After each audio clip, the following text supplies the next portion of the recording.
Professional wrestling is the one true sport. Other sports have their share of intense, dramatic moments, but nothing can compare with professional wrestling.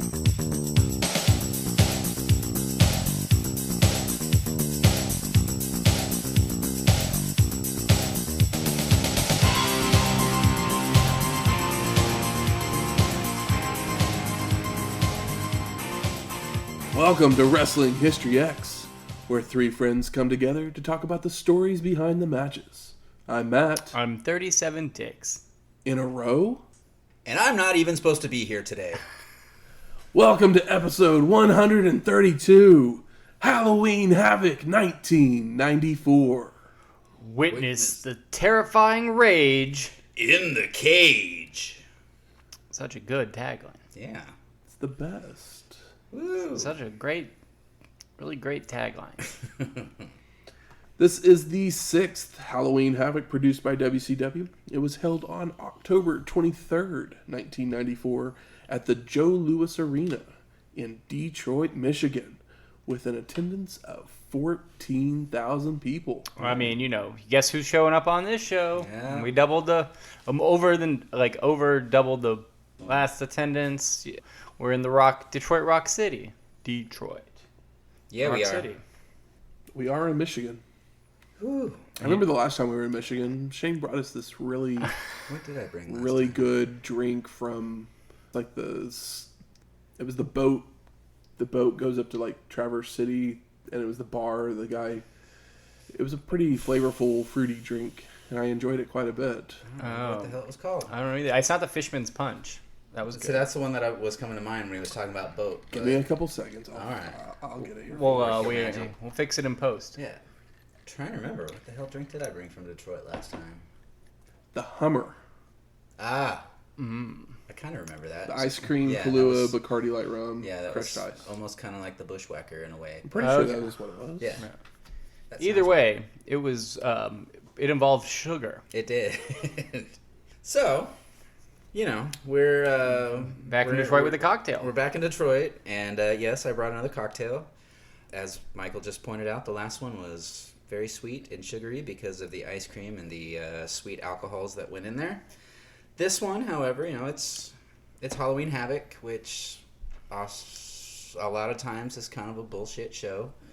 Yeah. It can get a little scary at times, a little painful to digest. Which leads us to the unofficial cocktail of Detroit, known as the Bullshot. Which, after last week's episode, I'm going to dub this the Colonel Parker. I mean, Because it's the shits. color-wise, yeah. Color-wise. This is often been called the salty cousin of Bloody Mary. It has some similar ingredients to it: vodka, a little Worcestershire sauce, dash of hot sauce, a little lemon and lime juice.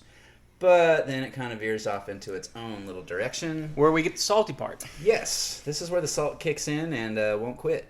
Instead of your typical tomato juice or Bloody Mary mix, we use beef consomme, which is like a beef broth soup, which has just been condensed, and the flavor just keeps building and building, and the salt comes to the forefront.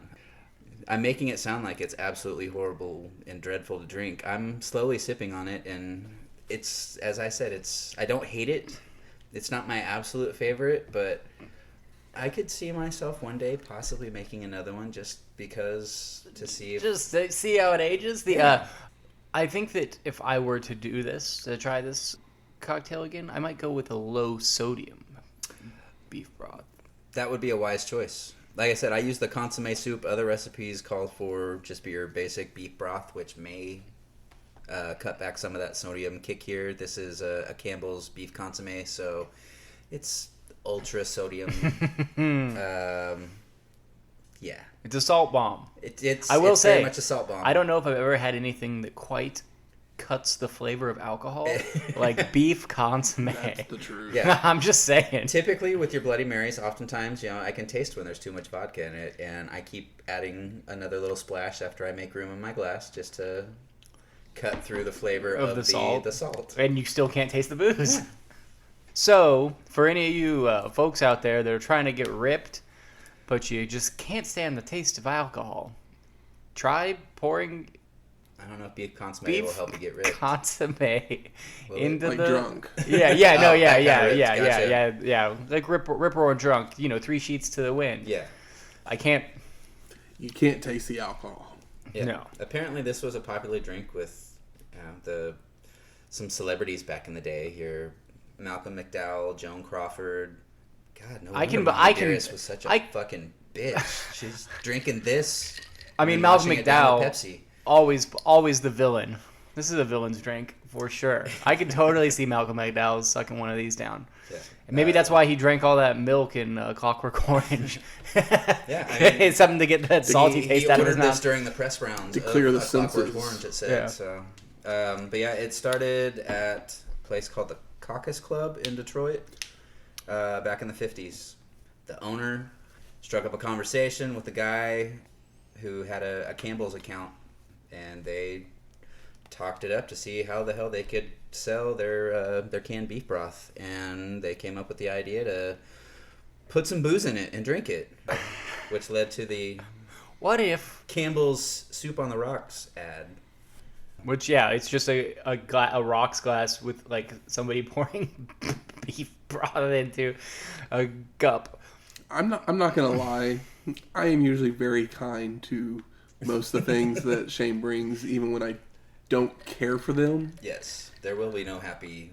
I delicious absolutely description. do not like this. I'm also a guy that's not very picky, and I'll try just about anything. So I'm basically doing this on principle, just like going through it. Like I'll try. I Just tried about it. anything Yeah. twice, yeah, for sure. But I'm not a very picky It might eater be in the better first if place. we put like half the amount of consomme in there, and then just like put water for the rest of it, because then it won't taste like you just chewed a bouillon cube.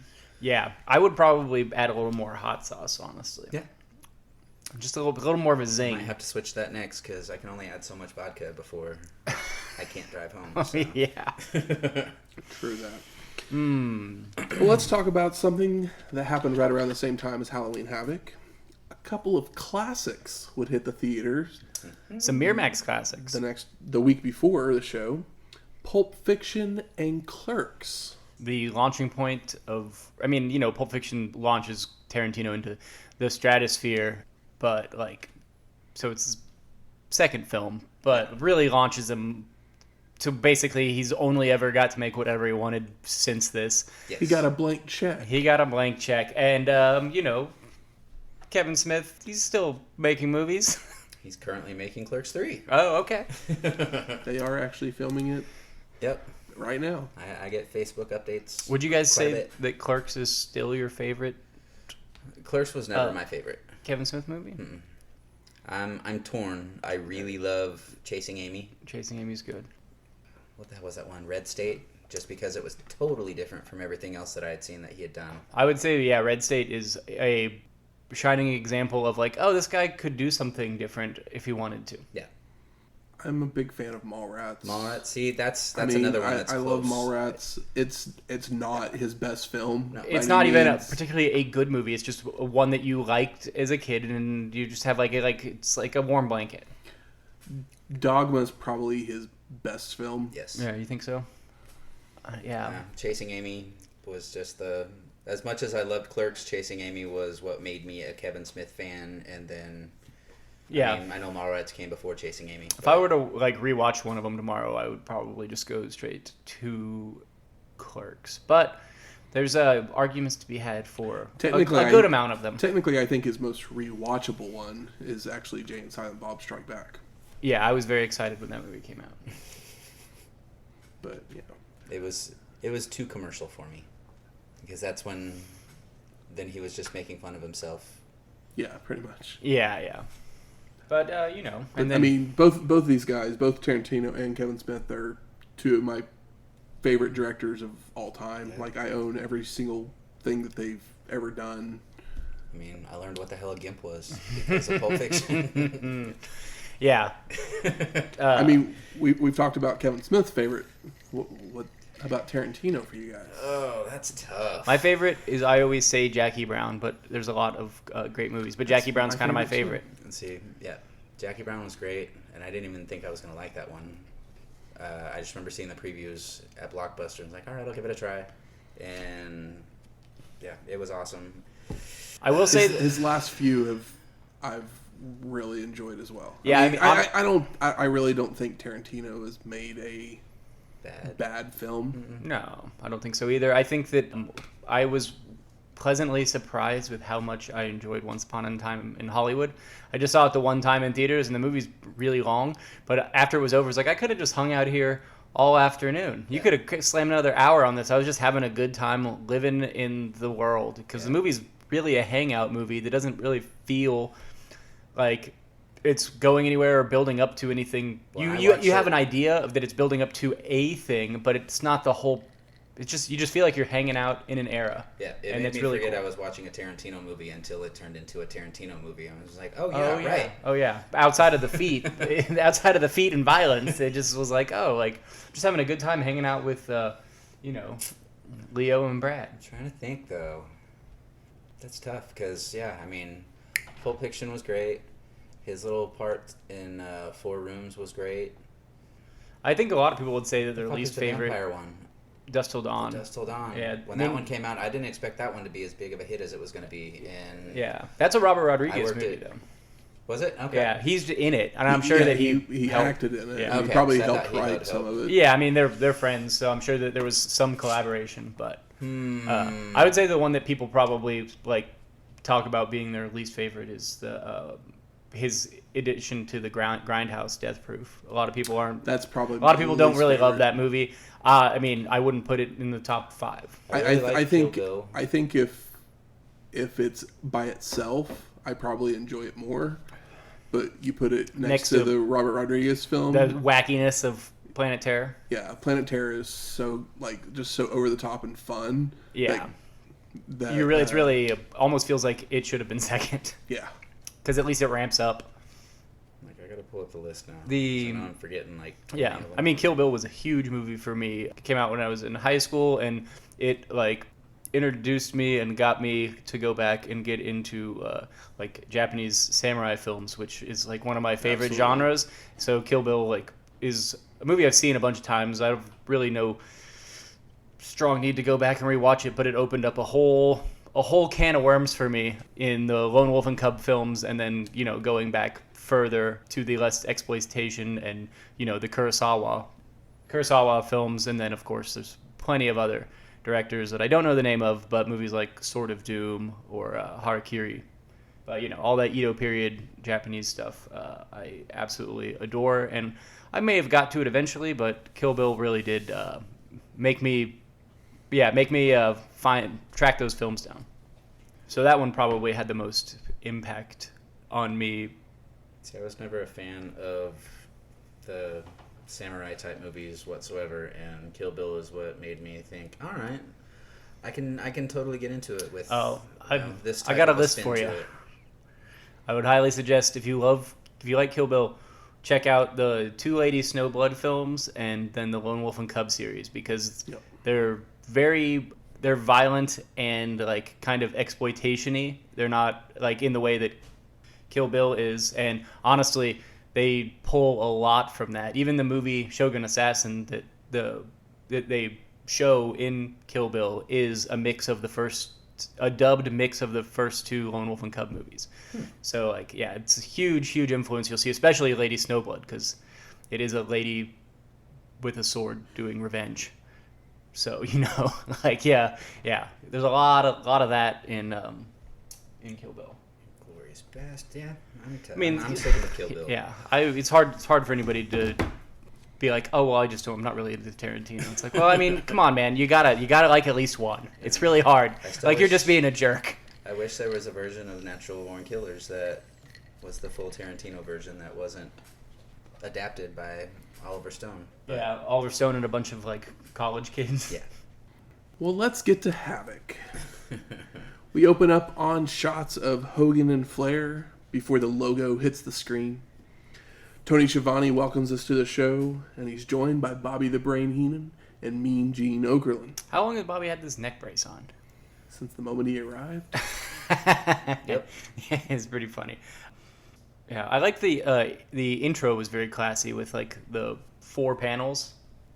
Yeah. I thought it was a really nice intro. It wasn't as hokey as like our last War Games one stuff, but pay attention to that stuff. And see, Really I thought it was like, man, last year we got that cool little, or maybe it was the year before, with Tony Schiavone. Oh yeah. In the mansion. And We don't get the anything weird that kids goofy and- here. Yeah. Yeah, I just meant like the little Like, Chiron I mean, stuff. nothing even really feels Halloween-y. Except for we get our like R.I.P. like Graveyard. caskets, our graveyard. But our I graveyard. mean, I guess there's seems- some like, whenever the names come across It'll the be like a screen, there's bat. a bat or a pumpkin Yeah. or something like that. But it doesn't feel as heavy on the Halloween this Yeah. time. No. Not as much as the last. Hopefully that means they put more focus on the Havoc and less on the Halloween, but We'll find out. this is WCW. Bobby starts talking about the history of Detroit, but the only thing that will be remembered is that Hulkamania ends tonight. Please. Yeah.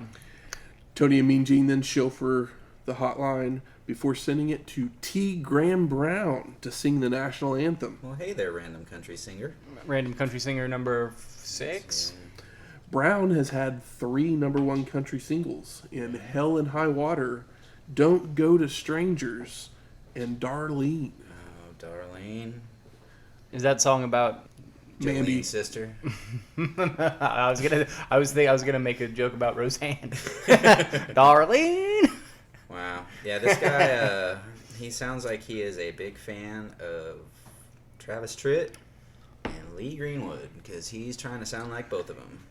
He is actually out of the business at this point when he sings this national anthem, so I wouldn't be surprised if Travis Tritt's a big fan of his. Could be. Oh really? Like his previous album was like 3 years before this, and he never released another album. Huh. That's weird. So he literally is Thank you, random T. country Graham. singer. Yeah, like number if he had 6. 3 like you said #1 country singles. Yeah. Damn. How? Yeah. You said the 3 names of the songs. Like maybe I'll get a chorus. If Shane doesn't know the chorus, then how am I supposed to? Don't go to strangers. Don't go to strangers. Baby, don't you go. No, that's Rick Springfield. Don't talk to strangers. Yeah, Don't Go to Strangers is a weird name for a song, but we shouldn't talk about this man anymore. Somebody has to. Let's consomme the show. Consommary. As I take another sip from my salty Exactly. beverage. I'm like halfway done. You've earned it. So we're headed to our first match. We got the Honky Tonk Man Illish. versus Johnny B. Bad for the WCW World Television Championship. Elvis versus Little Richard. Who Yeah. do you got your money on? Good grief. I mean, Johnny Cash. Yeah. At this point, I'm going with T. Graham Brown. We like Johnny, but it's like Johnny needs a good opponent. Yeah. Johnny on his first pay-per-view after winning the TV title, he gets the Honky Tonk Man. Yeah, Johnny probably can't even do his patented catch arm wrestling stuff with probably Honky Tonk. We're about to find out. So it's back and forth to start until Bad hits an atomic drop. He tussles the Honky Tonk Man's hair, which sends him out to the floor to regroup. Back in the ring, Honky gains control with a turnbuckle smash, a snapmare, fist drop, but Johnny fires back, only for Honky Tonk Man to hit a knee lift to stop the momentum. 5 moves of doom. Back elbow, double axe handle, followed by a chin lock by Honky to wear down his opponent. But Bad escapes, only to be kneed in the gut once more.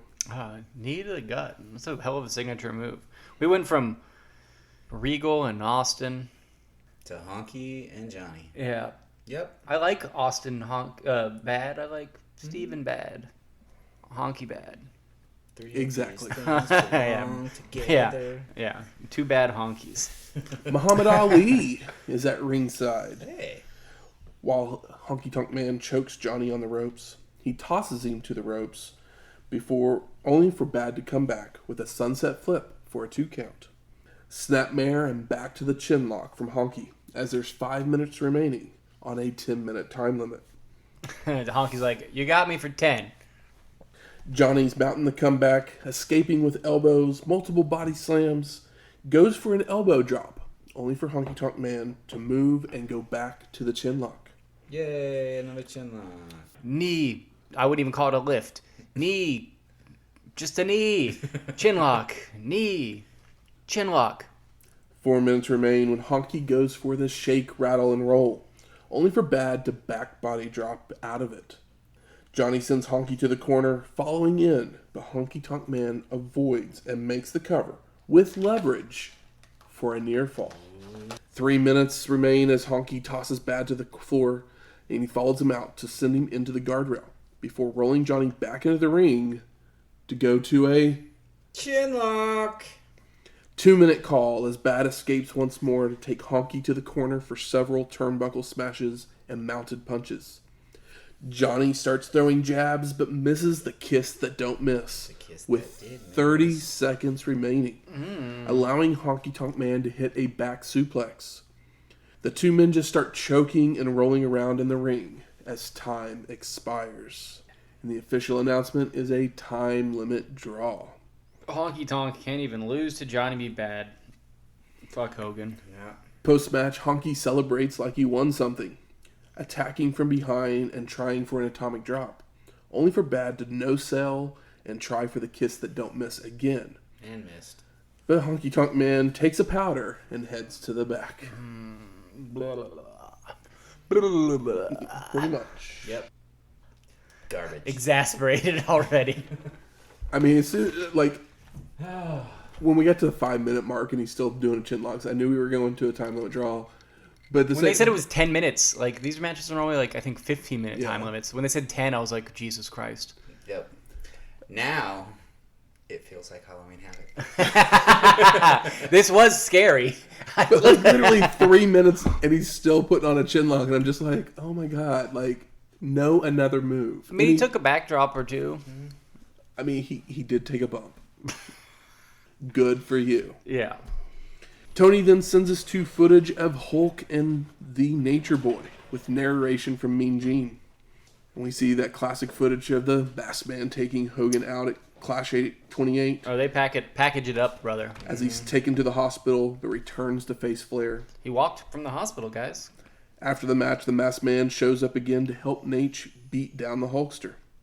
At Main Event Live, we would find out there is more than one Masked Man, as Hogan would big boot leg drop one of them, only for a second to run in to chop block Hulk. I'm telling you, these new masked men, it takes two of them to be the size of the first one.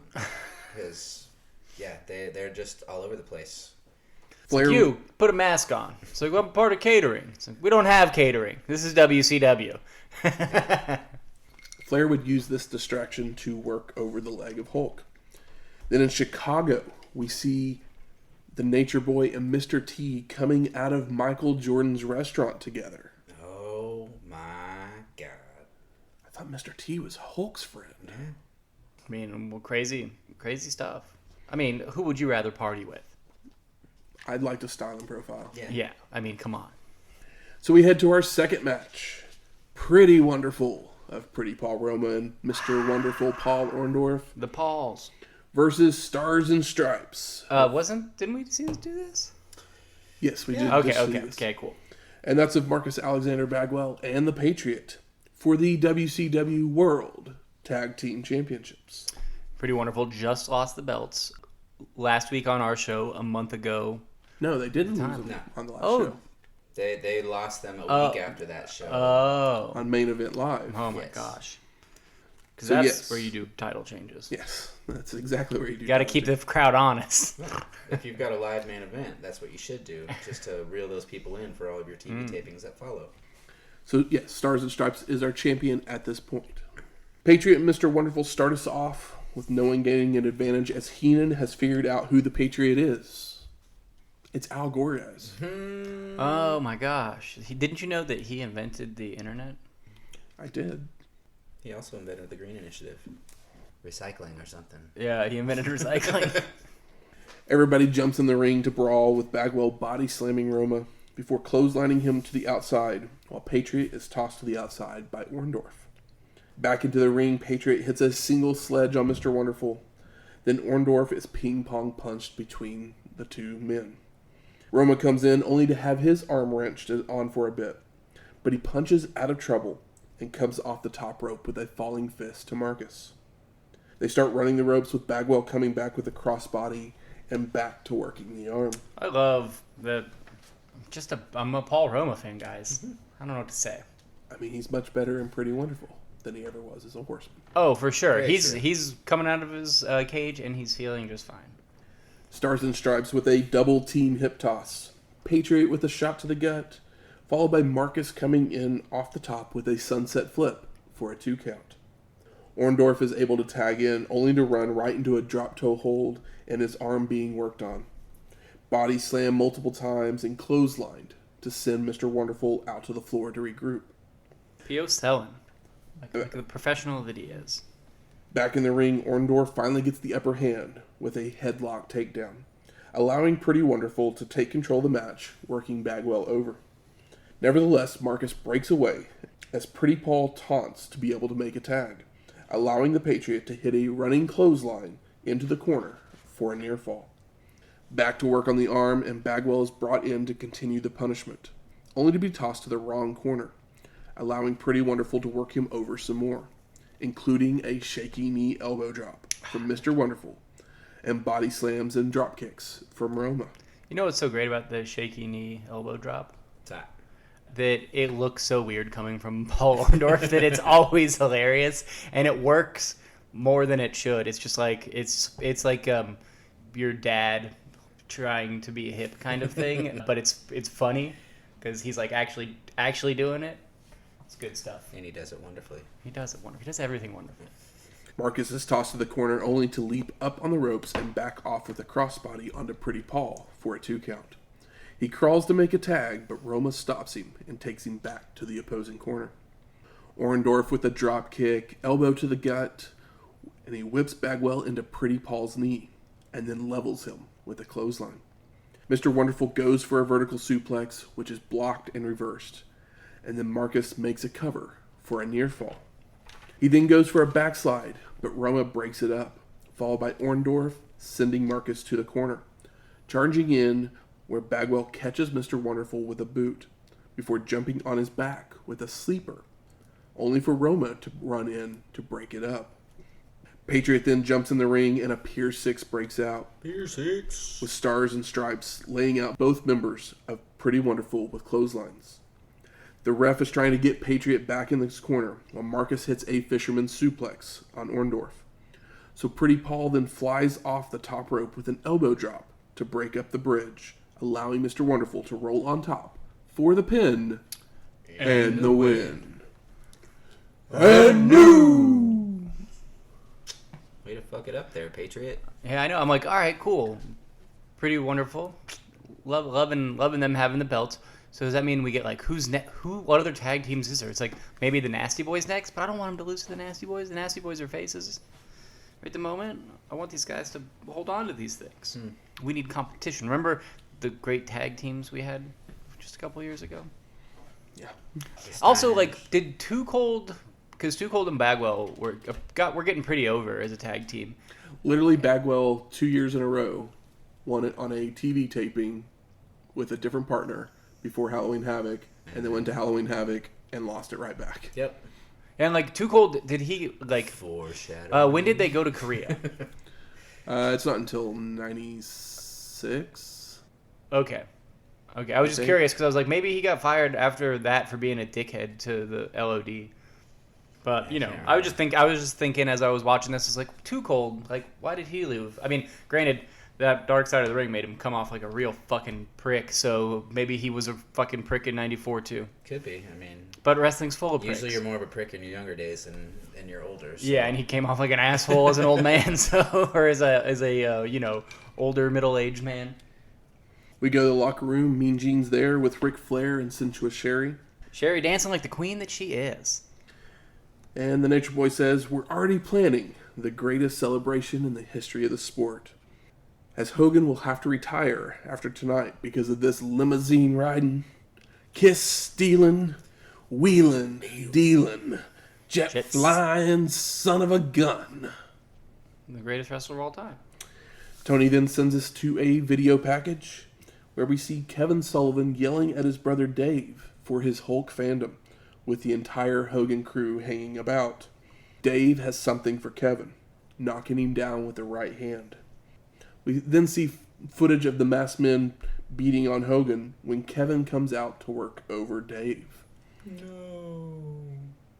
So Dave had just basically joined the Hogan crew and he's teaming up with him at certain times. Is even being the bottom rung of the like Hogan crew, like are the benefits that good enough to even be the bottom? I mean, Hacksaw is a champion right now.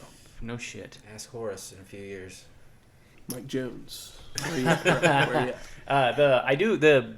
One of the nice Halloween touches here is they have like the Tron of like the stacked TVs or whatever is encased in like a really neat little mausoleum thing. You know, it's really cool looking. It's it looks like a mausoleum. It's neat.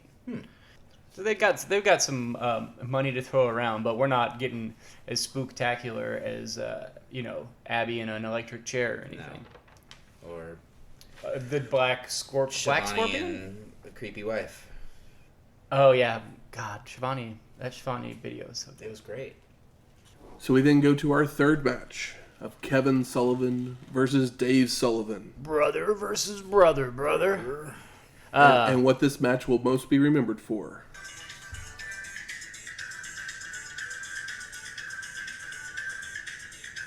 Oh yeah, get that close to the mic. That was Brutus's music at the start. I wanna be a Hulkamaniac. Where'd the kids come in? You can cut it after that. Oh, okay. But that's Brutus's music at the start. They took Brutus Beefcake's old music and turned it into that fucking song, really? I feel like the one that he came out to was like... It was kids singing. That was just the version I could find. Yeah, it's all good. It's all good. It's not important. Because it's bad. And good, bad. It gets stuck in your head. Yeah, good, not bad. Or bad, yeah. Anyway. Bad, not good. Bad. Yeah. Kevin Sullivan, as he walks through the ring, he just keeps saying, hey! Yeah. Hey! And I'm like, what is... That's his thing. That's how you sound tough. Like Cactus Jack used to do it. When you're 5'2", he'd walk down and do his little. Yeah, but that's better than hey. It just sounds like he's yelling at his children. It's like, hey, get back over here. When you're 5'2", yeah. you got to don't climb the swings to be menacing. Get off my lawn. I guess that's why he did the whole fake Satan stuff. Oh, he brings it back. Don't worry. Oh yeah, I know. I love the photos of him on a beach with woman and holding a large sword. That shit rules. Because it's so funny to see this bowling ball next to this pretty lady, and they're just Kevin Sullivan does not look like a metalhead or like a Satanist. He just looks. I mean, he might look like a Satanist because those people are just stupid and dumpy. But I don't know. It's the wrong gimmick for his body type. We all agree that he has to have a baby's arm to have gotten Nancy, right? Either that or he just has some it's like a baby arm clutching an apple. That's probably like a Dice Clay joke or something. I don't know. I like to think it's either that or it was one of those situations maybe where maybe he's a beautiful man on the inside. He had really good drugs. Oh, I don't want to slander the name of... I mean, people do drugs, whatever. Yeah. It doesn't make you a bad person. No, but... So the match gets going with Kevin attacking from behind, only for Dave to hit a back elbow to knock Kevin to the floor. Dave follows out, but Kevin gets right back in the ring to gain control of the match with stomps and chops. Kevin hits a short arm clothesline, drop kick, and goes for a turnbuckle smash. And Kevin looks small as hell next to his brother. Mm-hmm. They're not really brothers. I know, but he just looks so tiny. Or if they are, I don't believe. He looks small with next to Cactus, and Cactus isn't known for being a statuesque man. Dave blocks and reverses that turnbuckle smash to put Kevin down. Dave continues with clotheslines, back body drop, and charges into a corner, only for Kevin to yank him through the ropes to the floor. Kevin follows out to run Dave into the ring post before they head back into the ring, where Kevin continues the punishment with a body guillotine. This almost doesn't deserve a posted. Turnbuckle smash, snapmare, stomps in the face, before Kevin rolls outside to grab a Hulk bandana, which he puts down Dave's throat. Multiple double stomps. Kevin then heads to the top, but Dave press slams him off. using the bandana to choke Kevin before delivering a clothesline and a big boot. You know what my favorite thing in this match is?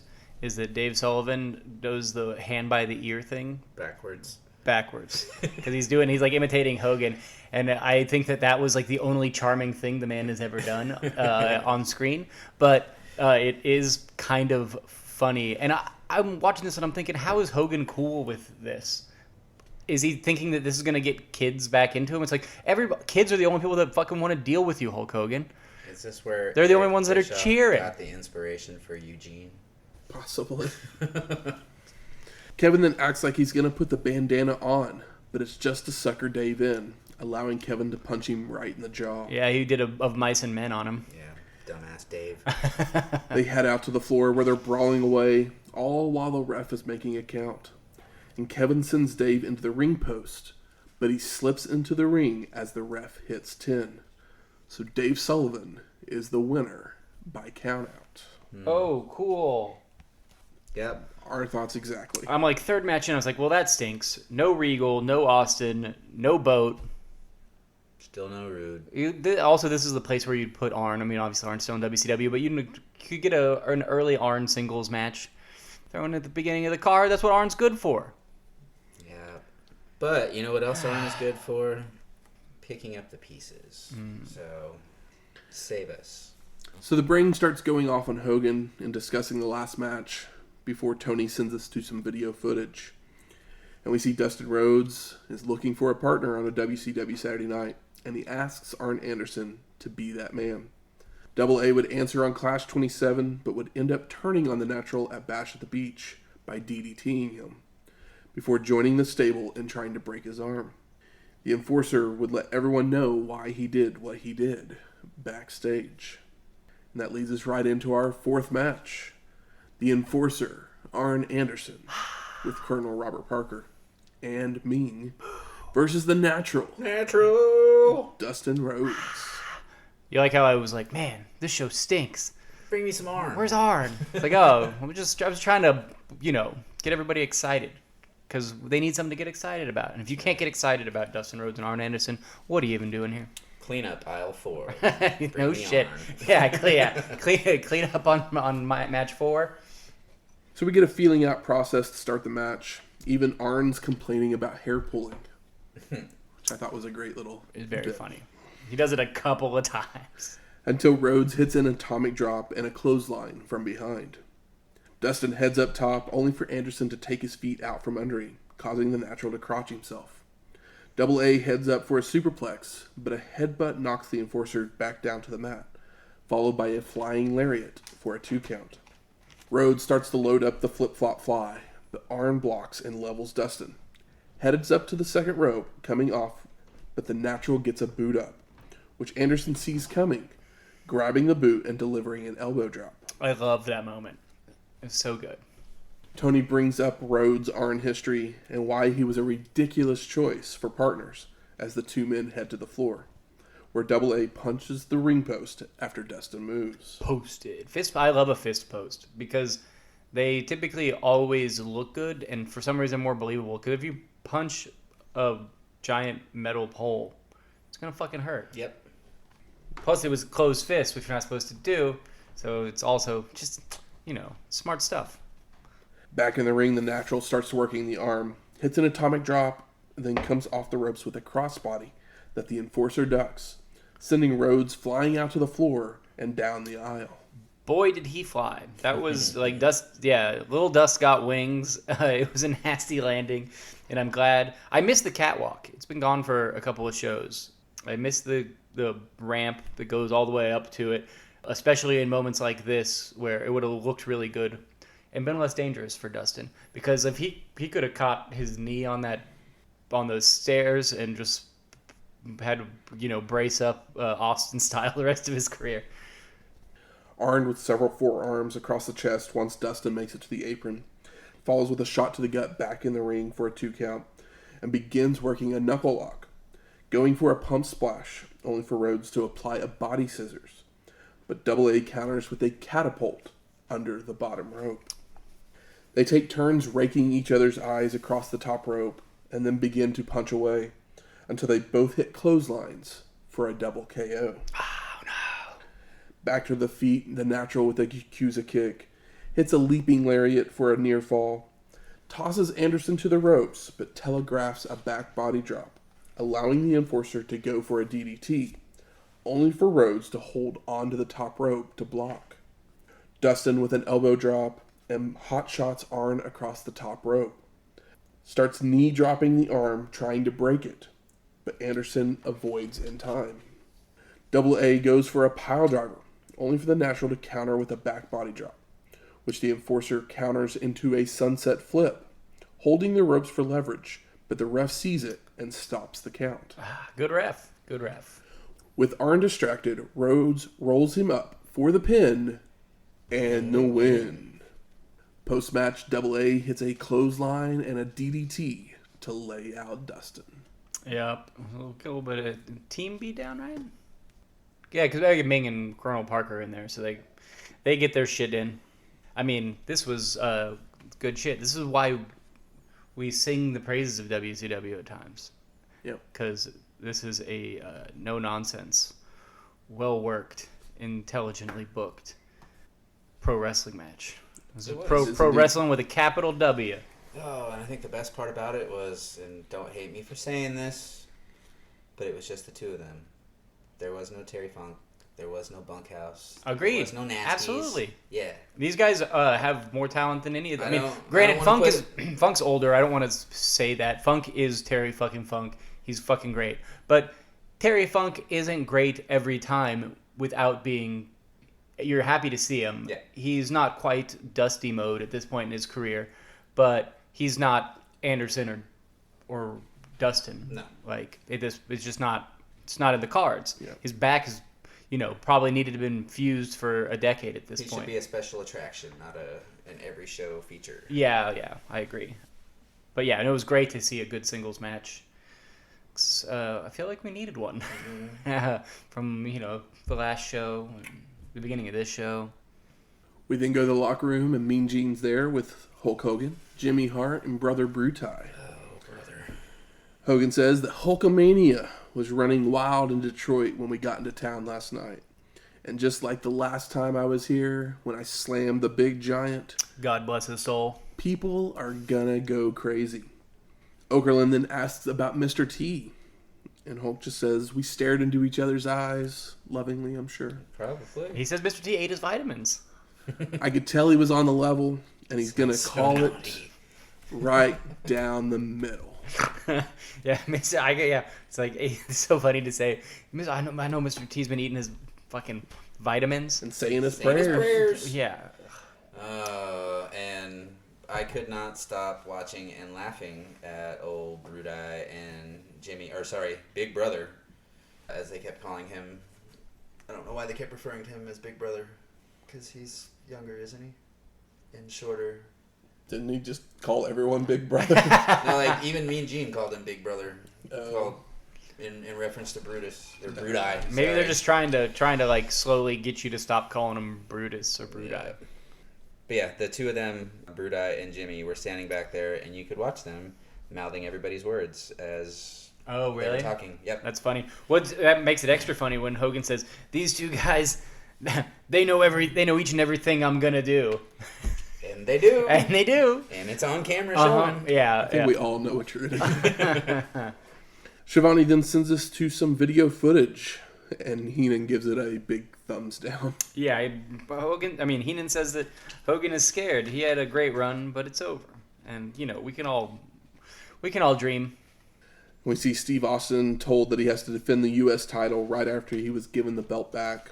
And Stunning Steve says, But his opponent, Hacksaw Jim Duggan, makes his way to the ring and hits the 3-point stance to win the title. So we're headed to our fifth match. Stunning Steve Austin versus Hacksaw Jim Duggan for the WCW United States Heavyweight Championship. Austin attacks from behind as Hacksaw is still waving his flag, only for Duggan to come back with multiple clotheslines and a body slam. Hacksaw applies a sleeper and then goes for a back suplex, only for Stunning Steve to flip over and start stomping away on the knee. Get the 2x4, Steve. Get the 2x4. Break his goddamn knee. Austin keeps working that knee using a spinning toe hold when Duggan kicks him off into the corner before pulling him over by the trunks for a 2 count. Hacksaw's eyes are raked, allowing Stunning Steve to go back to the leg. But Duggan fires back with an atomic drop that sends Austin to the outside. Back at the ring, Stunning Steve offers a handshake, but Hacksaw's wise to it. So Austin gets back to his feet to hit a pair of second rope double axe handles. He goes for a third one, only for Duggan to catch him with a clothesline. I love it. You gotta pick a different corner each time, right? For all the crowd. Rights and left get Stunning Steve backed into a corner, where he mule kicks Hacksaw in his 1x1s. The ref threatens to DQ Austin, but doesn't. You got me. Steve gets to stomping a mud hole before the ref breaks it up by pulling Austin by his hair out into the corner. Fucking 1x1s. Stunning Steve unloads on Duggan, choking him across the middle rope, and goes to the second rope, coming off with an elbow drop for a near fall. Austin heads to the top this time, coming off with a splash, but Hacksaw moves in time, hits a turnbuckle smash, multiple headbutts, a back body drop, clothesline, and charges in with the 3-point stance. No! Only for Stunning Steve to back body drop Duggan over the ropes to the floor for the disqualification. Bullshit. I'll take it. As long as Steve does not get another fucking 3-point stance, I don't care. I'm happy. Post-match, Austin continues to beat Hacksaw around ringside before rolling him back in, charging into the corner, but he runs into Duggan's 2x4. The real thing this time. Yeah, it's better than running into his 1x1s, which was your euphemism for his testicles. Yes. Which is very funny. We go to the stage and Mean Gene's hyping up the hotline before bringing out the man called Sting in a tuxedo. I love Sting, the tuxedo with like 90s like free floating Oakleys. The ones that like have the little like almost like cat eye hook on the bottom. What an ugly pair of glasses to never look good. He's here to get a front row seat to see who will be leading wrestling into the 90s. Wait, what are we talking? This was what we said into the 90s. This is what we said about Sting, like not we, but what WCW was saying about Sting when he did a trilogy with Flair, like at the end of '89, after Flair hadn't booked an incredible year for himself, leading into the 90s. Yes, and Sting has not done shit except for get hurt and not get a chance to hold the belt. I can't believe how they've like Sting really like. Granted, the man's had a long, fruitful career where he got paid, and half of it he didn't have to do anything. But they really shit the bed on making Sting a champion every time, and I don't see that changing anytime soon. Mm-hmm. Big orange monster.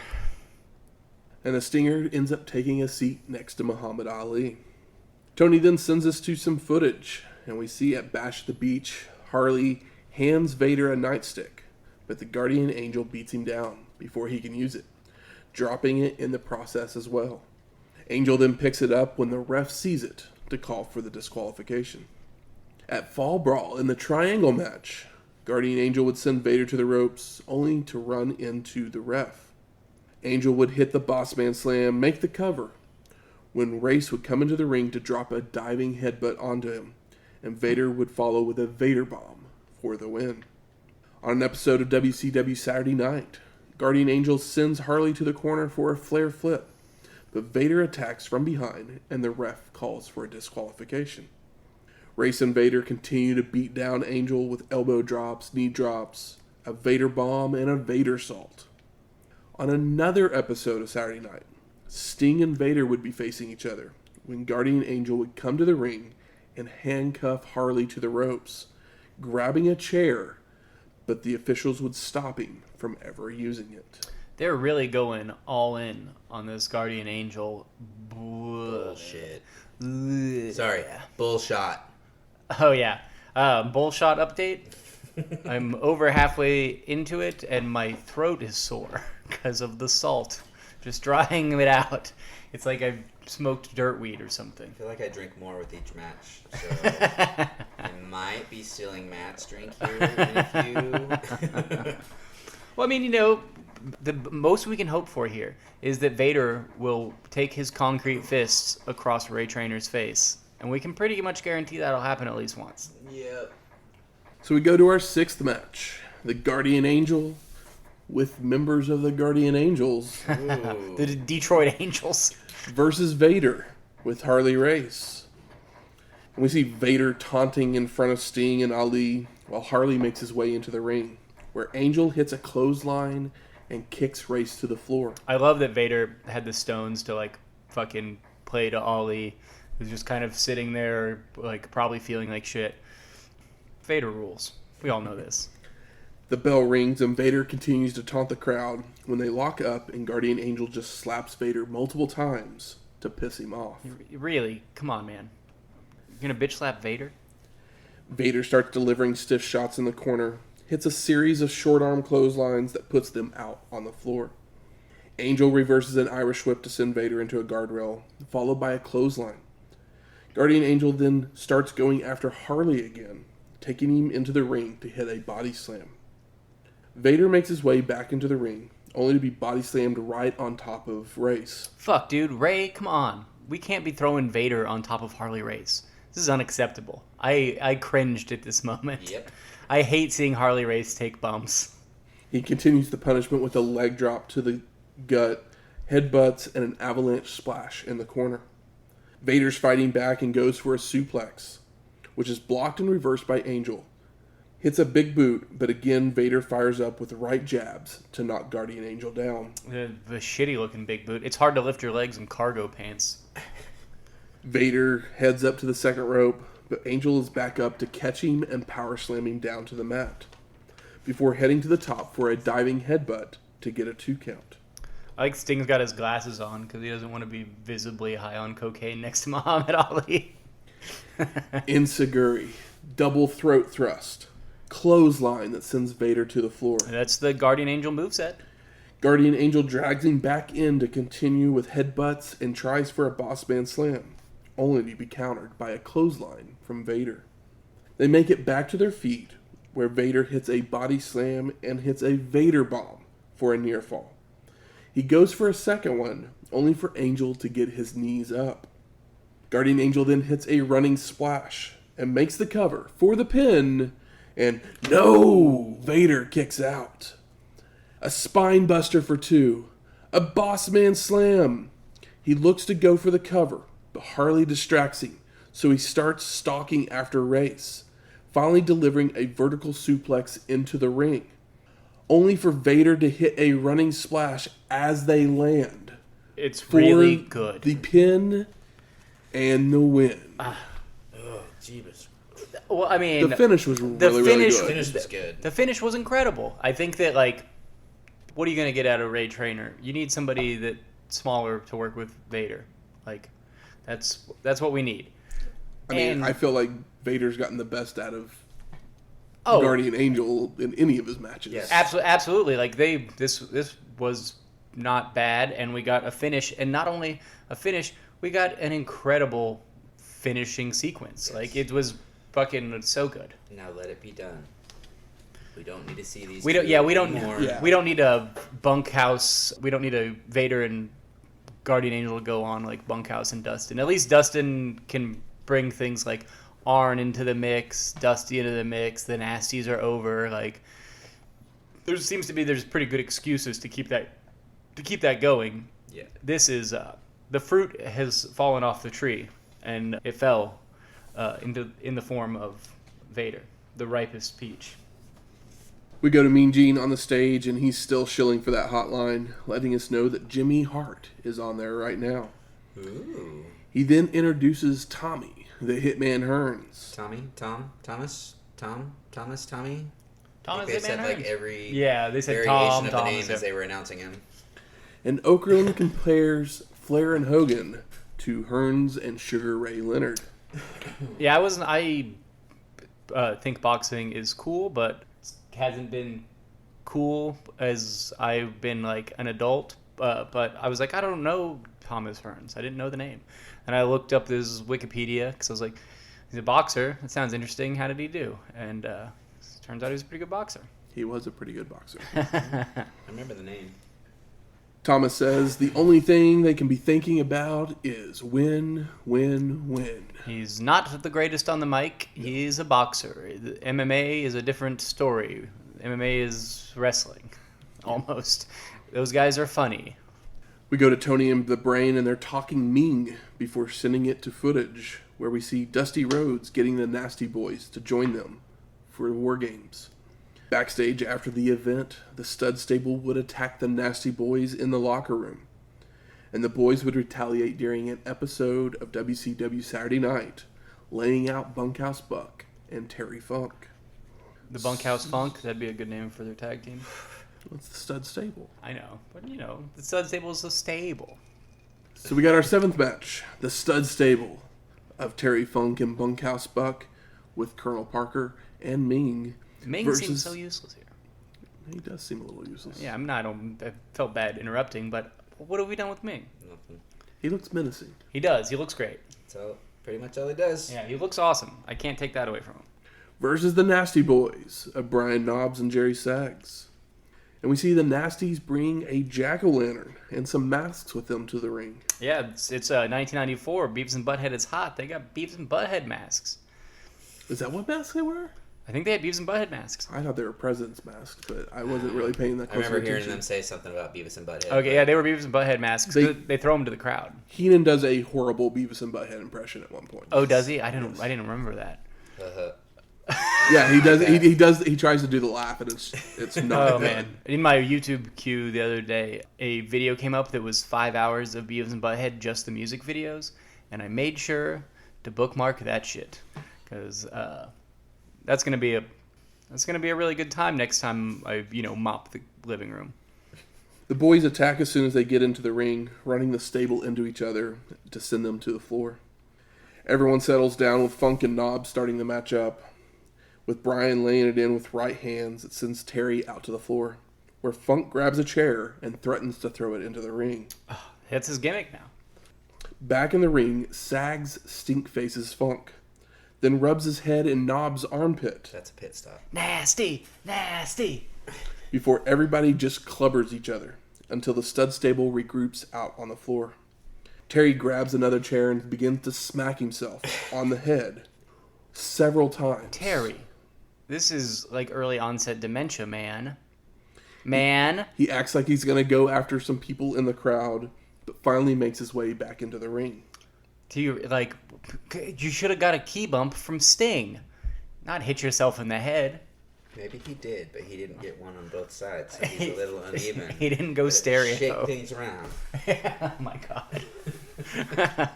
Funk is chopped over the top rope with Jerry following after, but Buck is right there with a bull rope to start choking him. Back into the ring, Sags ducks a double clothesline before delivering double face plants. Brian is tagged in to keep up the attack, tossing Bunkhouse Buck to the floor, hitting a clothesline on Terry, and goes for another, but Buck grabs his boot from the outside to trip him up. Funk is holding Knobbs, while Bunkhouse Buck puts on a pair of taped knucks, with the ref looking on. So Nick Patrick begins to admonish him. Meng then jumps on the apron to swing at Brian, but he ducks, so Terry takes the blow, followed by Jerry coming in with the pumpkin, setting it in the middle of the ring to hit a pile driver through it, allowing Knobbs to make the cover for the pin and the win. The pile driver was just Jerry Sags' ass hitting a pumpkin. Yeah. It looked good, but on the replay it looked bad. Maybe not. Maybe not the All they did replay. was show the camera right up there, showing his ass hit it instead. You remember? This match stunk. But remember when? Not too long ago, in the not so distant past, WCW was really spending some money on some fun packages that were like fun. They were kind of bad, but they were fun, and they legitimately did have you excited because it was fun. And I guess they gave all that money they spent on those packages to Hulk Hogan and Brutus and Hacksaw because Honky Tonk Man. And Honky Tonk Man, yeah, I would kill for a the little person blow up the boat beach bullshit over where we're at, because that shit was fun. Yep. I'm not having a whole lot of fun. It's like they take this company that was working, and then they just one day say, you know what? Fuck everybody that's under 40. We're just gonna focus on 40 and over now. And I guess it's kind of been sad since then. I mean, since the orange cloud of doom just hovered above and landed in WCW, it's all just kind of been blah. Yeah, there's a famous, or not, I don't know if it's famous, but there's I believe that's the one. I believe there was a quote from Jim Cornette that he told somebody in WCW back in the day when they were trying to get, like, maybe it was JCP, they were trying to get Sid back or whatever, and he was like, it's like, oh, well, Sid wants, like, blah, blah, blah, and it's like, well, what are you going to do with that? You're going to spend that money, you'll get a quick pop and it's gone. It's like, why would you do that when you could spend money on people like Arn Anderson, who's going to draw you more money over a longer period of time than spending your money to... Is he? Is he? Maybe. I mean, good matches. We love Arn Anderson as a wrestler. We also love wrestling, and so does Jim Cornette. So maybe that's why Hulk Hogan is the attraction, and that's what brings in money. But he even gets booze, though. But at the same time, when they go to the right place, they're selling out 16,000 people.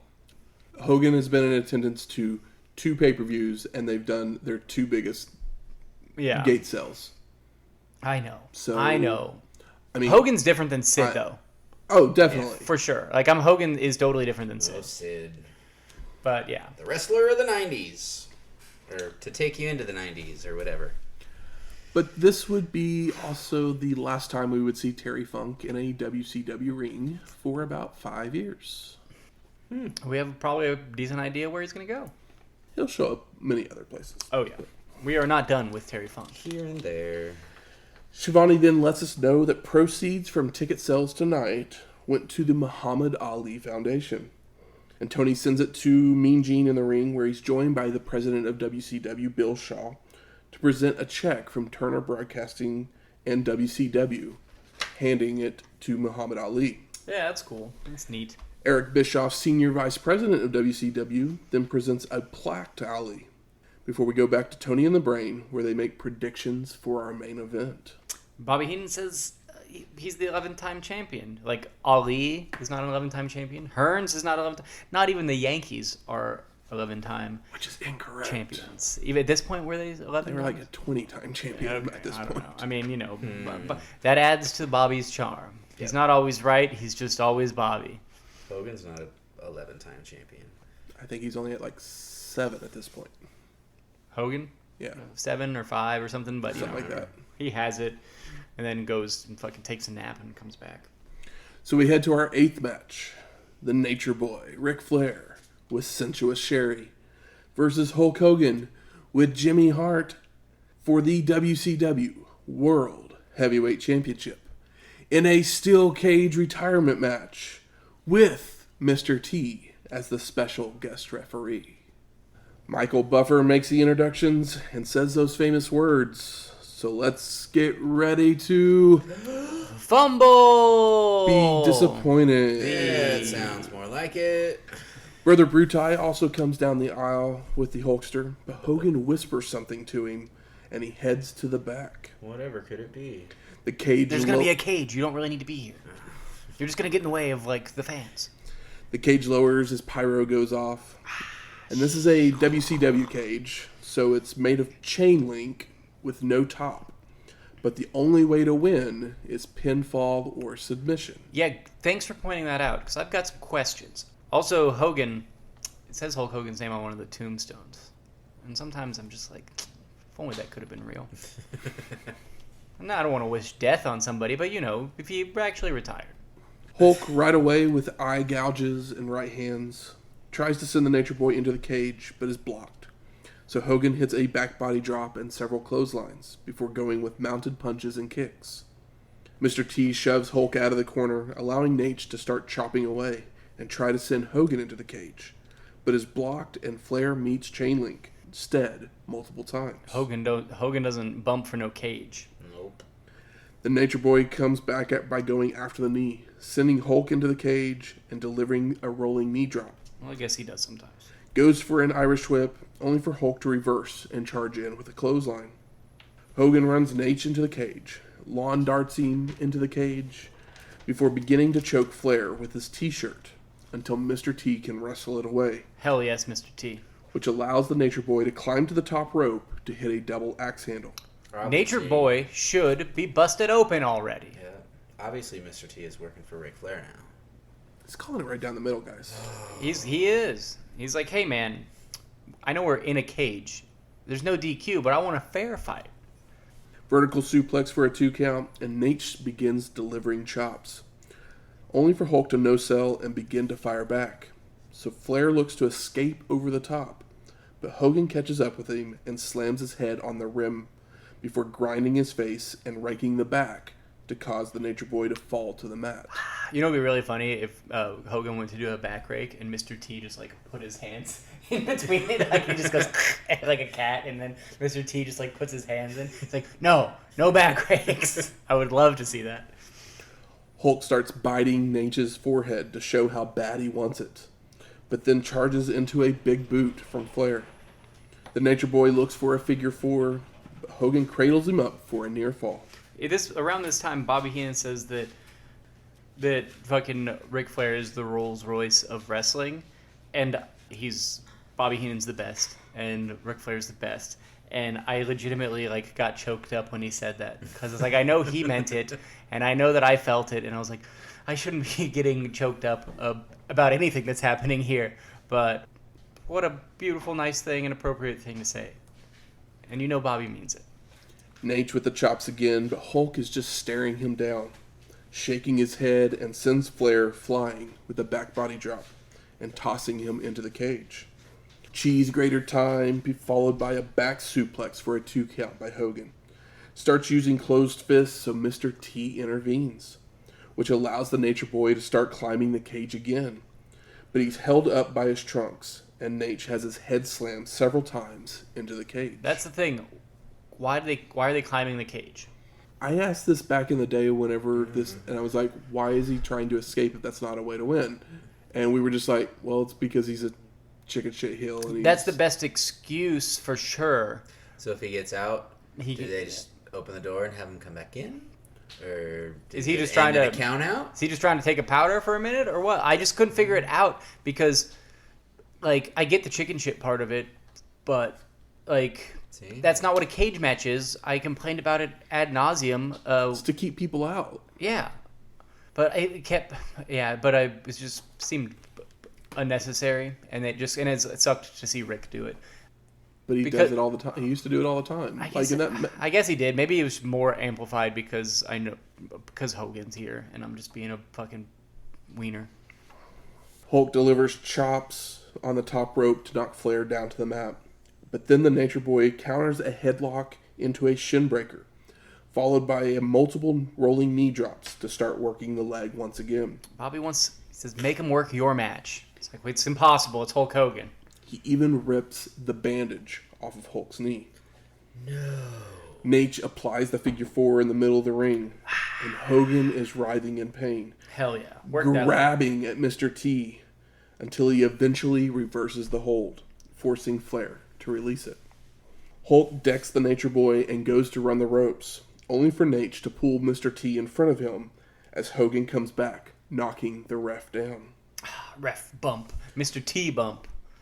Flair with a back suplex makes a cover, only for Hulk to immediately kick out. Fucker. The Nature Boy starts stomping on Mr. T, while Sherri starts climbing the cage. Hell yes. Only for Jimmy Hart to drag her back down, ripping her dress off of her. Whoa. I know, it's like, oh, okay. It's sure. Why not Sherri's ass? She has lingerie on. I mean, yeah. We've seen her in Less. basically this. Yeah, absolutely. I'm not poo-pooing it. Like it's a. I literally don't know if the dress coming off was supposed to happen. I'm sure it was. It felt like it was. It's the kind of thing you do to pop a crowd in a big match. Like it's totally good stuff. On the floor, Sensuous Sherri runs Hart into a cameraman and the guardrail. Begins to climb again, but this time Sting jumps over to grab her by their leg to keep her from making it inside the cage. Sting's What clothes is he gonna rip off of her? in the WCW prison. Sting is the guy, another guy holding Hogan's pocket already. Sting and Sherri are back on the floor when a masked man crawls out from under the ring with his lead pipe and uses it across the back of the Stinger and Jimmy Hart. Sherri then climbs to the top of the cage and comes off with a double axe handle on Hogan Are you fucking kidding me? as he has Nate in a double choke lift. But he no-sells it and turns to face Sensuous Sherri. Because, all great faces hit women. The masked man has climbed to the top of the cage as Flair chop blocks Hulk's bad knee. Sherri then handcuffs Mr. T to the ropes before the Nature Boy throws Hogan towards the masked man holding the lead pipe out. Nate hits a stalling vertical suplex. But Hulk gets right back to his feet, Boo. ducking a double clothesline from Flair and Sherri, and delivers a double clothesline and body slams on both. If you're going to bump, you got to sell. But I guess, we're talking about Hogan. The Nature Boy comes right back with chops, but again Hogan no-sells, hitting clotheslines on them both, and a back body drop on Nate. Sensuous Sherri looks to climb back out of the cage, only for Hulk to press slam her down to the mat, while Flair goes to climb out, which Hogan catches up with him to slam his head into the top of the cage, causing the Nature Boy to fall to the mat. It's funny because Hogan slams him into the cage, but he gives up at one point, and then there's a really embarrassing shot of Ric Flair slamming his own head into the cage, and it hurt. I was like, Hogan, you're just bad. Nobody else would have done that. Ric Flair's like, oh, when we do this spot, we do it X amount of times because we're wrestlers, because we feel it. You fucking butthole. Hulk with the big boot on Sherri when Nate starts chopping away, only for Hogan to Hulk up. Finger wag, right hands, big boot, leg drop from Mr. T to make the count for the pin and the win. Post-match, the cage starts to raise back to the ceiling, followed by Hulk hugging Muhammad Ali, and then Hogan must pose while all the celebrities and their families leave down the aisle to the back. They were like, we're not sticking around here for this posing bullshit. Yeah, fuck this guy. We had to sit here this entire time. I mean, for fucking, I know that we talked about the no blood thing, and that's a WCW, Ted Turner rule. Yeah. But it's no blood. But if I was Rick, I wouldn't want to bleed for this fucking asshole. True. But then at the same time, a little blood may have made this show just more enjoyable. Or just a little bit enjoyable. Nobody bleeds like Ric Flair, brother. Unless your last name is Rhodes. Then you got some competition. Yeah. Tony and Bobby then try and make up for the fact that Flair's career is over with some kind words as he just kind of disappears from screen. But then we see the masked man come sneaking back out to the ring, where he winds up forever, allowing Hulk to turn and block and beating him down. Hogan then rips the mask off, and it's Brother Brutai. Hogan is shocked and betrayed. The horror. Yeah, I wonder what it feels like to be a close personal friend of Hulk Hogan. Probably shock and betrayal at times. I don't know if I've ever wondered that. All of a sudden, Kevin Sullivan is there. What? Shivani says the building is starting to rumble like an avalanche. And there's Avalanche, a.k.a. Earthquake, who we haven't seen since WrestleMania 10, episode 113. Oh, I popped for Earthquake because it was Earthquake, and it was funny because I was like, we're going to feed Vader to Hogan, and I'm like, oh no, we're feeding Earthquake to Hogan a second time. Hulk tries to fend them off, but they are too much as Avalanche hits a power slam, elbow drop, and an avalanche splash. Don't forget, he does the stomp. He does the stomp. I love the stomp. Sting runs back down to the ring, knocking Sullivan down, leaping in off the top rope with a crossbody to knock the other two down to clear the ring. We then get Mean Gene, Tony, and the Brain recapping what they just saw, with Bobby breaking down in tears. And Mean Gene making fun of him for it. Because Okerlund's a fucking mark. Yeah, Mean Gene really got on my shit list in these last two shows. Yes. Because I think that... Is it here? Or there's a part on either the last show or this show, because they kind of run together in a weird way, especially we watch them back to back. But they're vaguely similar feeling shows. But there's a moment where Bobby Heenan lets out like a woo that like warms and breaks my heart at the same time, because it's so cute and so like it feels genuine. And Mean Gene being upset with Bobby, who, whether he's choked up or not, it looks and feels legitimate to me. I don't care if it's not real. It's Bobby Heenan. He's always a little real. Tony then says their goodbyes as the credits begin to roll. So I ask you, gentlemen, what are your overall thoughts of Halloween Havoc 1994? Arn and Dusty was really, really good. It was a wrestling match that was really good. It was a really solid wrestling match. As I'm doing like fucking Bill Clinton over here. It was really good, but I'm still sad for just thinking, yeah, Bobby's like, as they go off, he says, Ric Flair, thank you for 20 years of like, greatest matches.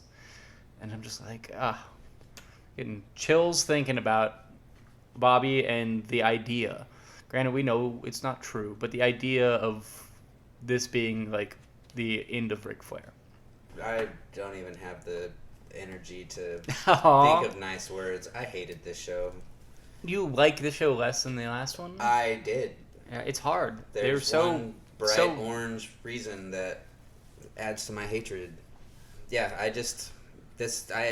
enjoyed the Arn and Dustin match, and I got to see Steve Austin for a couple minutes, and that was about it.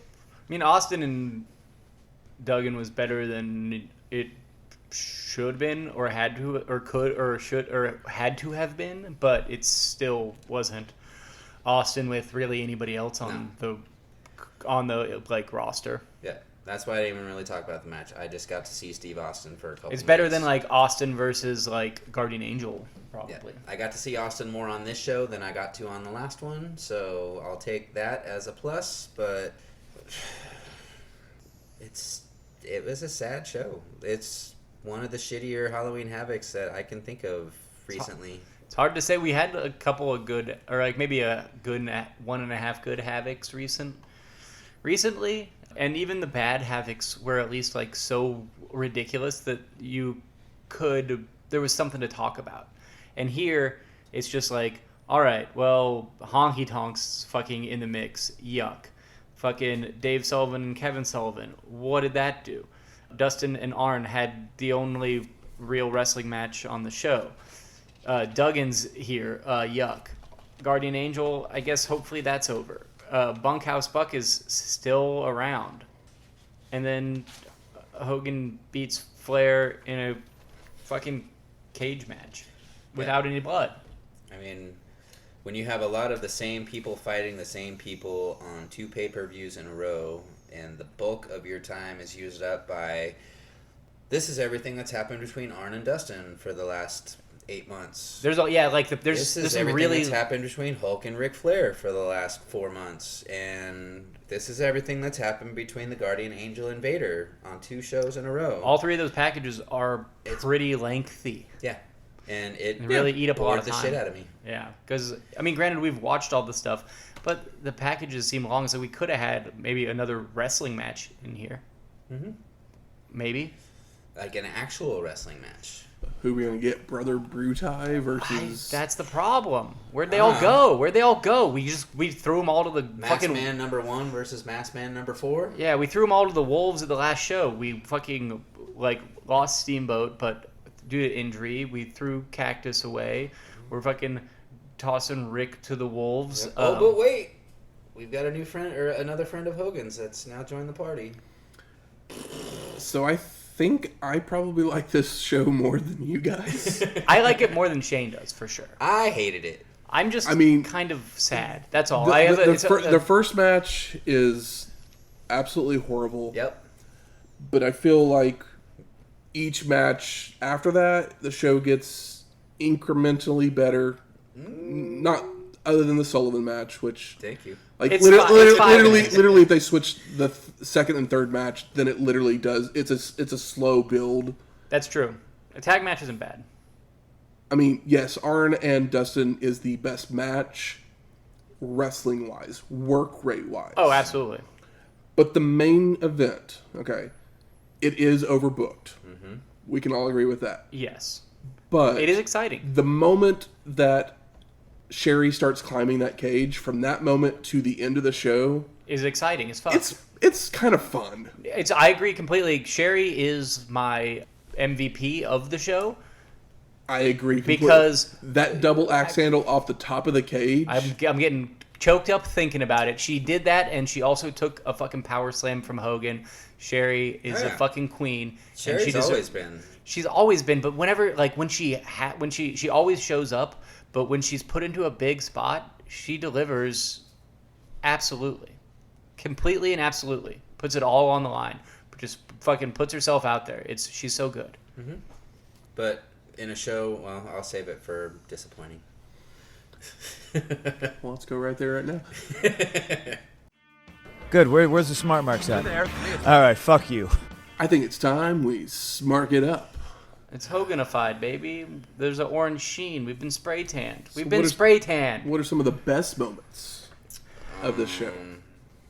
I mean, my favorite one is the after Guardian Angel suplexes Harley, Vader hits the splash for the pin. It's the best finish. It is like the Perfect best finish.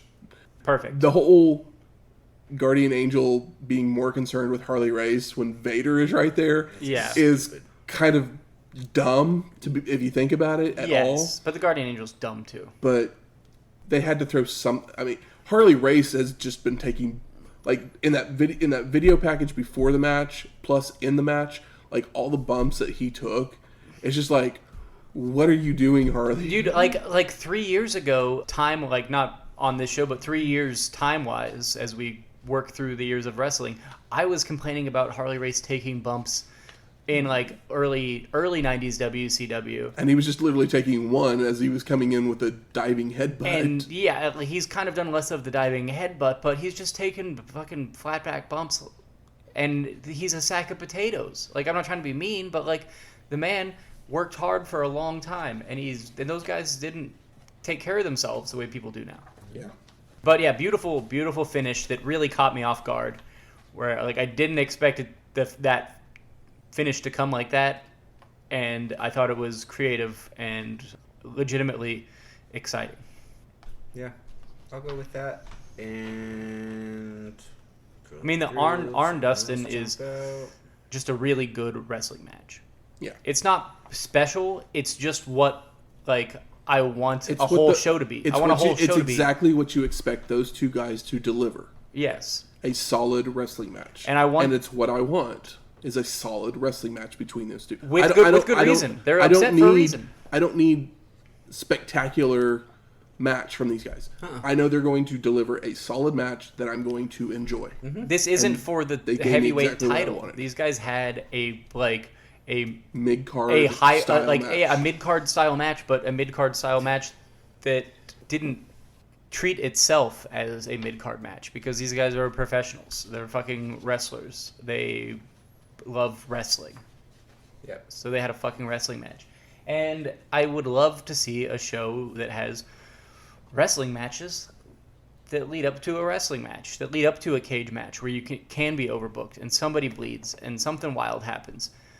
But it's kind of hard when you get some, goofy stuff, or some people that are there, like Jim Duggan shouldn't be fucking calling an Austin match or whatever. And maybe Austin was like, oh, this is what we'll do because this is what you're willing to do or whatever. But It's what you can do. Yeah, this is what he can do, so we're going to make the best of it. And it's like, where's my... Yeah, we all want Regal Austin. You know, like, who are the 4 best wrestlers in this company right now? Outside of Ric Flair, we've got Austin, Arn, Dustin, and Regal. That's kind of it. Vader is an attraction, and Vader does Vader, but he's not those guys. And what I like, not to discount Vader at all, but like Vader's not going to have a mid card. Like a mid card Vader match is Vader Cactus Jack. Yeah. Like we saw at Halloween Havoc 93, which is an incredible match. Mm-hmm. And a like attraction match that is like it's a brawl. How about most disappointing? Because I know we got a lot of these. Lots.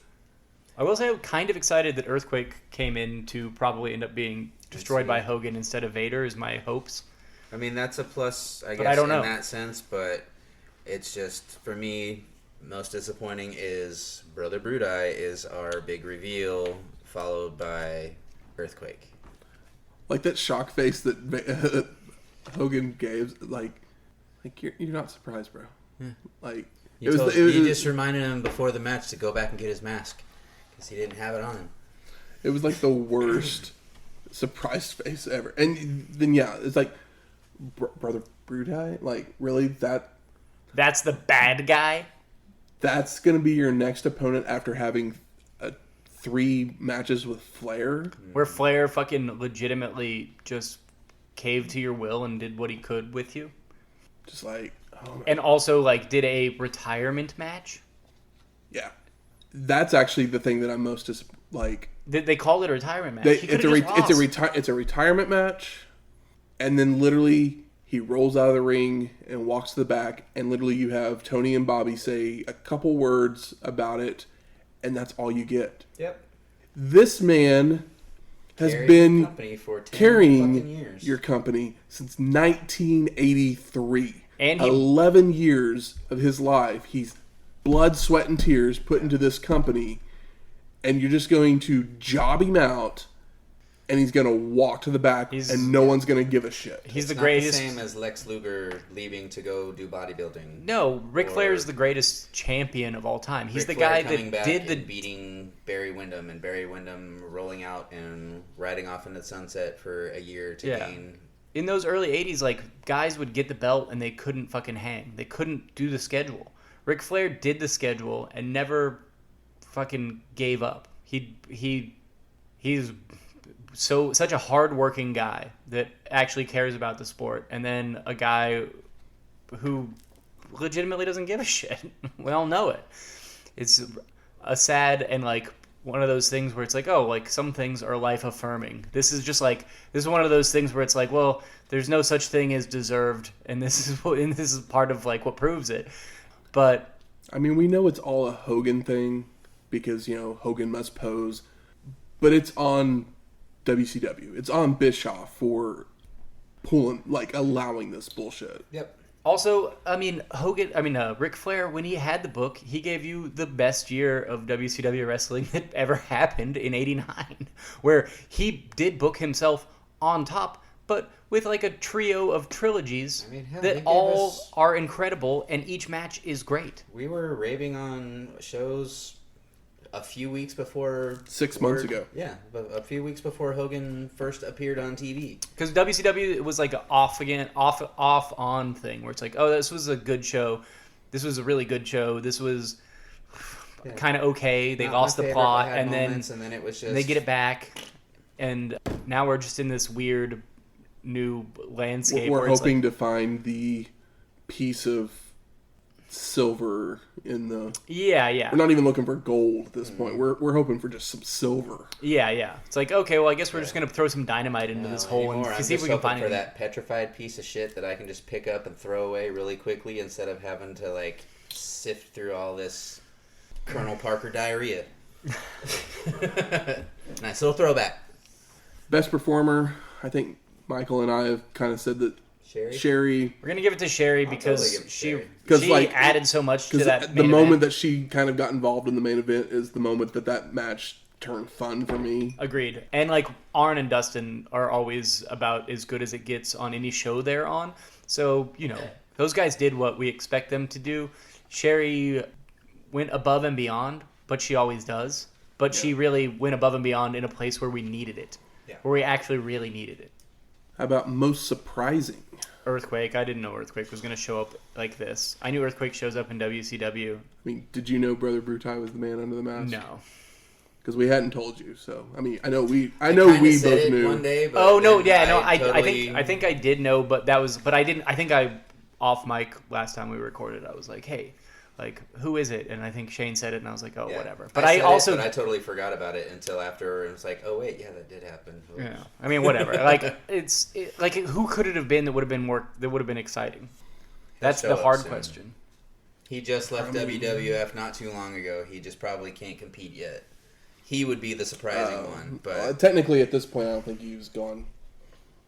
Was he not yet? Okay. I think he was technically still under contract. Savage. Oh yeah, Savage would have been incredible. Mm-hmm. Savage would have made a lot more sense. It would have been incredible. You can't, it's not there. But like, who would have been like? Nobody's cared about. I think he's fired. I think he's let go like a week later after this show, so that they would have just waited another month before. But they probably didn't know that in hindsight. Like it's probably that's true. As the big reveal. Yeah, it's just all hindsight, and it's like, well, it couldn't have been Earthquake because nobody looks like Earthquake. Yeah. Earthquake's huge.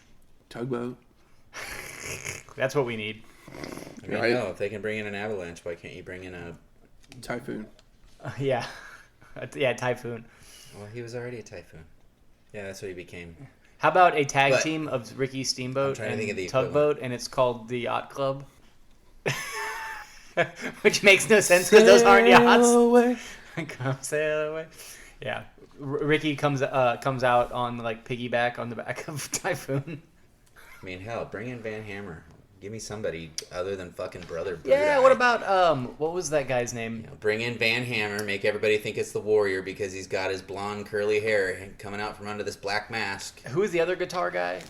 Max Payne. Max Payne. What happened to him? Or Raven, Johnny Flamingo. Johnny Flamingo was fun. Raven will show back up eventually. I wish it was PN News. I'd take anybody over Brutus. I used to love Brutai. But, sorry, I loved Brutus.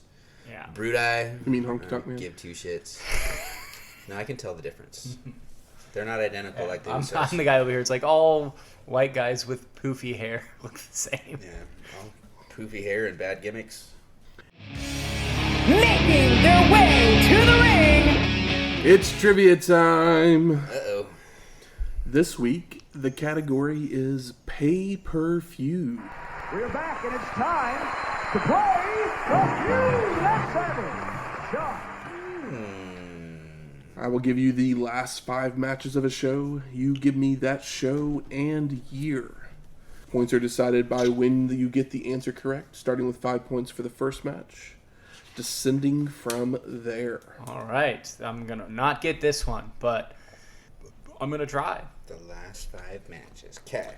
So the first match, Nikita Koloff versus Big Van Vader for the WCW United States Heavyweight Championship. I got a bit of a time frame in my head, but I'm going to need more than that. Yeah. Next. Second match, Stunning Steve Austin and Dr. Death Steve Williams versus Barry Windham and Dustin Rhodes for the NWA and WCW Tag Team Championships. Ugh, I have no idea what the show is, but I have a guess on the year. How did I forget that Steve Austin had a team with Dr. Death? Because you try and forget all Dr. Death matches? True. Okay, next. Okay, for 3 points. Ravishing Rick Rude with Medusa versus Masahiro Chono with Hiro Matsuda for the NWA World's Heavyweight Championship with Harley Race and Kensuke Sasaki as guest referees. Super Show 91? Incorrect. You can get all the way to the headline match chain at this point. True. Yeah. Yeah, what's the next one? For 2 points, The Barbarian versus Ron Simmons for the WCW World Heavyweight Championship? Fuck, why'd I go to Tokyo? I probably got the year right. Show titles. I know. That's, Barbarian. when you said all the Japanese guys, I was like, oh, okay. And then Dr. Death being a guy that worked in Japan a lot, I was like, it could be a super show. But then when you said the third match, I was like, oh, well, that didn't happen in Japan. Is it Starrcade 92? No. I want to say it's Starrcade. What fucking year was it, though? Flair was already gone because Simmons had the championship. I was thinking 91, 92 because I remember Koloff coming back. Yeah. I'm saying wait. 92. I'll stick with 92. Starrcade 92 Yeah. is incorrect. Oh. The final match was Sting versus Jake Roberts in a coal miner's glove match. 92. Halloween Havoc 92. That's right. So no points for either one of you. So we're going into That was a good one, though. final few weeks of trivia questions. And what's our score? With Shane at 97, Michael at 55. Oh, yeah. Okay. But there's lots of points available Yeah. in the next 5 weeks. That's right. You could go double or nothing. I was trying to get the early points where I was like, super show. Because the first match was, had Dr. Death in it. And then the second match had a bunch of Japanese wrestlers in it. So I was thinking super show. And I was wrong. But when you said the third match, I was like, well, not super show. Not a super show match. See, for some reason in my head, I was picturing... Who the hell did he fight before Barbarian? I don't even remember. But I was thinking that's who he fought at Halloween Havoc. Next week, November to Remember 1994. This is our first show post... We're extreme. all extreme now. Post exposing our extremities. Are you looking forward to it?